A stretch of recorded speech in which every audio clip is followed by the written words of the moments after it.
Dear students and parents, ఈరోజు మనము ఏస్ engineering college ప్రస్తుతము బీటెక్ ఫైనల్ ఇయర్ కంప్లీట్ చేసుకొని వెళ్ళిపోతున్న బ్యాచ్ సంగతులు తెలుసుకుందాం. వాళ్ళు ఏం అచీవ్ చేశారు, అసలు ఏస్ ఇంజనీరింగ్ కాలేజీ ఉద్దేశం ఏంటి, సివిల్ ఇంజనీరింగ్ డిపార్ట్మెంట్కి సంబంధించి, అలానే ఫ్యాకల్టీ అచీవ్మెంట్స్ కొంత బ్రీఫ్గా తెలుసుకుందాం.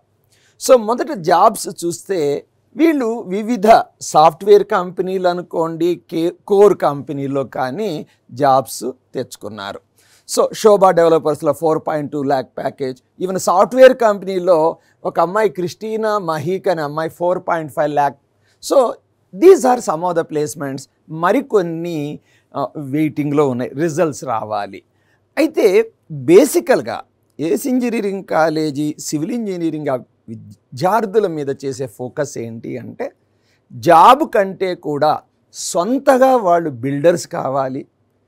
రియల్ ఎస్టేట్ కూడా తప్పేం కాదు, మంచి సబ్జెక్ట్ నాలెడ్జ్ తోటి they can do real estate ventures. So మా ఉద్దేశం అంతా వాళ్ళని బిల్డర్స్ గాను, మంచి కాంట్రాక్టర్స్ గాను, రియల్ ఎస్టేట్ టైకూన్స్ గాను చెయ్యాలనేది ప్రధాన ఉద్దేశం. సో దానికి సంబంధించి ఎనివే కొంతమంది రిక్రూటర్స్ మన కాలేజీకి వచ్చి సివిల్ ఇంజనీరింగ్ వాళ్ళని రిక్రూట్ చేసుకున్న కంపెనీలు. రైట్. డిపార్ట్మెంట్ అచీవ్మెంట్స్ అంటే ఏమి కండక్ట్ చేశాము అంటే, skill development training programme civil ఇంజనీరింగ్కి సంబంధించి వివిధ అంశాల్లో నైపుణ్యాలని స్టూడెంట్లకి ఇవ్వడమే ఈ ట్రైనింగ్ ప్రోగ్రామ్. సో ఆ విధంగా ఫ్యాకల్టీ డెవలప్మెంట్ ప్రోగ్రామ్, ఫ్యాకల్టీ చక్కగా ఉంటేనే కదా స్టూడెంట్లకు ఏదైనా ఇవ్వగలిగేది. సో అదేవిధంగా workshops, finishing school program, industrial visits, tech fest and project exports for civil engineers. Skill development training program ఒక ఏస్ ఇంజనీరింగ్ కాలేజీ విద్యార్థుల, సివిల్ ఇంజనీరింగ్ విద్యార్థులతో పాటు సరౌండింగ్లో ఉన్న 10th డిప్లొమా, ఐటీఐ చేసిన కొంతమంది గ్రామీణ విద్యార్థులకి సివిల్ ఇంజనీరింగ్ సంబంధించి ట్రైనింగ్స్ కూడా మన కాలేజీలో కండక్ట్ చేశాం. దీన్ని ఇన్వాల్వ్ చేసేటప్పుడు మన కాలేజీ ఫ్యాకల్టీతో పాటు కొంతమంది స్టూడెంట్స్ కూడా ఇన్వాల్వ్ అవుతారు. సో దీనివల్ల లీడర్షిప్ క్వాలిటీస్ కూడా డెవలప్ అవుతాయి. Okay, right. సో కొన్ని ఫొటోస్ చూపిస్తున్నాం, ఏ విధంగా మేము ల్యాబ్ టెక్నీషియన్ కోర్సెస్ ఇవి ఐటీఐ డిప్లొమా వాళ్ళకి fee almost just nominal fee of 100 rupees, but అద్భుతంగా కండక్ట్ చేశారు మన డిపార్ట్మెంట్ వాళ్ళు.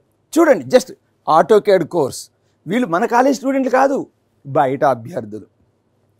ఇక్కడ ఫ్యాకల్టీ డెవలప్మెంట్ ప్రోగ్రామ్ చెప్పాను కదా, ఒక ఇల్లు పేరెంట్స్ చక్కగుంటే పిల్లలు చక్కగుంటారు, ఫ్యాకల్టీ చక్కగుంటే స్టూడెంట్ చక్కగుంటారు. సో రెగ్యులర్గా మేము ఫ్యాకల్టీకి కూడా లేటెస్ట్ టెక్నాలజీస్ మీద కానీ, అసలు ఎలా టీచ్ చేయాలనేది విషయ పరిజ్ఞానం మీద కానీ ట్రైనింగ్స్ ఇస్తుంటాము.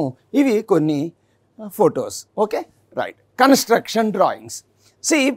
ఒక బిల్డింగ్ కన్స్ట్రక్షన్ చేయాలి అన్నా, ఒక బ్రిడ్జ్ కన్స్ట్రక్షన్ చేయాలన్నా, ఒక టన్నెల్ కన్స్ట్రక్షన్ చేయాలన్నా కానీ ముందు కొన్ని డ్రాయింగ్స్ తయారు చేసుకుంటారు డిజైన్ వింగ్లో.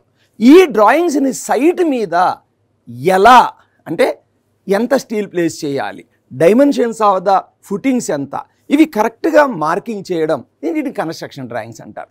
ఈ కన్స్ట్రక్షన్ డ్రాయింగ్స్ అనేది అంత ఈజీ ఏం కాదు. సో వీటి మీద కూడా అవగాహన కల్పించడానికి వర్క్షాప్ కండక్ట్ చేస్తూ ఉంటాం.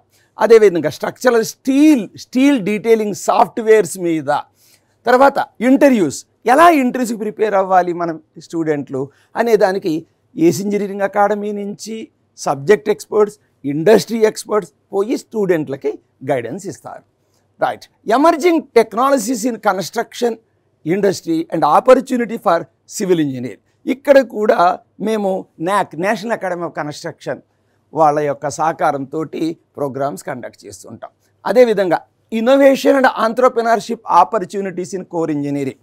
సో ఇక్కడ ఫౌండర్స్ ల్యాబ్ అని ఉంది, వాళ్ళు మన కాలేజీలో ఏఎస్ లాంచ్ ప్యాడ్ అనే ఒక డివిజన్ క్రియేట్ చేశారు. నేను ముందే చెప్పినట్టు సివిల్ వాళ్ళు ఉద్యోగాల కోసం ఎగబడకూడదు, సొంతగా బిల్డర్స్ కావడానికి ప్రయత్నం చేయాలి.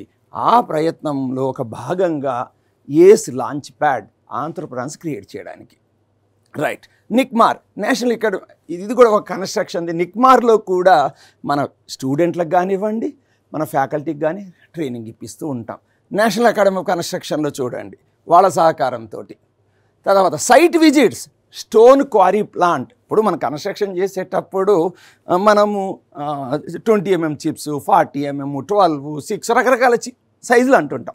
అసలు ఆ క్వారీ ఎలా ఉంటుంది, ఆ క్వారీ దగ్గర ఈ gradation of the coarse aggregate ఎలా చేస్తారు, ఈ కళతో చూడాలి కదా, ఏదో ల్యాబ్లో చేస్తే కాదు కదా.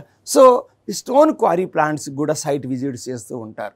అలా విధంగా సర్వే ఆఫ్ ఇండియా, ఈ సర్వే ఆఫ్ ఇండియాలో లేటెస్ట్ ట్రెండింగ్ టెక్నాలజీస్ అంటే టోటల్ స్టేషన్ అనండి, డ్రోన్ సర్వే ఈ మధ్య దూసుకొస్తూ ఉంది. సో డ్రోన్ సర్వే గురించి కూడా మన విద్యార్థులకి ట్రైనింగ్ ఇస్తూ ఉంటాం. సో అదేవిధంగా చూడండి site visits, UltraTech readymix plant, Shri TMT steel factory. అంటే స్టీల్ ఎలా తయారవుతుందో కూడా తెలియాలి కదా, అంటే ఈ స్టీల్ క్వాలిటీ ఉంటుందా లేదా, ఈ స్టీల్ మ్యానుఫ్యాక్చరింగ్లో ఏముంటాయి, ఏమి ఎలిమెంట్స్ ఉంటాయి. సో వీటన్నిటి గురించి ఏదో పుస్తకాల్లో చదవడం కాదు, ప్రాక్టికల్గా ఇండస్ట్రీకి పోయి నాలెడ్జ్ గెయిన్ చేస్తారు మన స్టూడెంట్లు. సో తర్వాత tech fest, project expo. So faculty achievements ఇక్కడ చదువుతూ ఉంటే చాలా టైం పడుతుంది, జస్ట్ నేను పాస్ చేస్తాను. మీరు మన వెబ్సైట్లో, ఏసీ ఇంజనీరింగ్ కాలేజ్ వెబ్సైట్లో చూడొచ్చు faculty achievements. So papers published by the faculty. Student achievement, ఒక స్టూడెంటు మన జేఎన్టీయూలో సివిల్ ఇంజనీరింగ్ గోల్డ్ మెడల్ సాధించాడు. సో ఇవి రకరకాల అచీవ్మెంట్స్. ఓకే రైట్, ఇక్కడ చూడండి ఈ బి శశాంక్ నాయక్ అనే అబ్బాయికి ఒక అవార్డు వచ్చింది.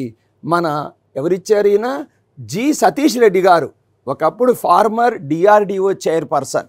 సో ఆయన ద్వారా సర్టిఫికేట్ పొందాడు మన civil engineering student. Papers published by the students faculty. ఒక పేపర్ రాయడం అంత ఈజీ కాదు, డ్రాఫ్టింగ్ స్కిల్స్. సో ఎలా కమ్యూనికేట్ చేయాలి, కమ్యూనికేషన్ అంటే మాటలే కాదు, ఇన్ రిటర్న్ కూడా. సో ఈ స్కిల్స్, అదేవిధంగా రీసెర్చ్ స్కిల్స్ కూడా, క్రియేటివ్ స్కిల్స్ కూడా డెవలప్ అవుతాయి. So papers published by civil engineering students. So various projects done by the students. Okay, all the best, God bless you.